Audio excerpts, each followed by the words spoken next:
আরেকটা জিনিস মনে রাখতে হবে যে কেউ কারো রিজিকে ভাগ বসায় না, কেউ না। আমরা অনেকে মনে করি যে আমি ওকে দিলাম, ওকে খাওয়াইলাম, আমি বোধহয় খাওয়াইলাম। না, সে আপনারটা খায় নাই, সে তার রিজিকই খেয়েছে। আমাদের ঘরে আমাদের বন্ধু বান্ধব আসে, অনেক সময় আমাদের ঘরে অনেক সময় অতিথি আসে, তাদেরকে আমরা আপ্যায়ন করি, তাদেরকে খাওয়াই। আসলে সে আমারটা খায় না, সে কারটা খায়? তার নিজেরটাই খায়। বিষ্ণু ইসলাম এটা খুব সুন্দর করে বলেছেন। ওনার কাজিন চাচাতো ভাই আব্দুল্লাহ ইবনে আব্বাসকে একদিন অনেক নাসিহা করছিলেন। করতে করতে এক পর্যায়ে তিনি বললেন, ওয়া আলাম, ইবনে আব্বাসকে বলছেন, ওয়া আলাম আন্না মা আসাবাকা লাম ইয়াকুন লিইখতিআক ওয়া মা আখতাআকা লাম ইয়াকুন লিইউসিবাক। আব্দুল্লাহ, জেনে রেখো, যেটা তুমি পাওয়ার এটা তুমি কোনোদিন হারাবা না। যেটা তোমার হওয়ার কথা ছিল ওটা তুমি কোনোদিন মিস করবা না।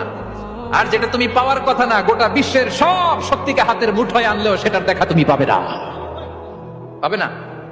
ওয়ালাম আন্নামা আসাবাকা লাম ইয়াকুন লিইখতিআক ওয়া মা আখতাআকা লাম ইয়াকুন লিইউসিবাক রুফিআতিল আকলাম ওয়া জাফফাতিস সুহুফ। আব্দুল্লাহ, রিজিক নিয়ে চিন্তিত হয়ো না।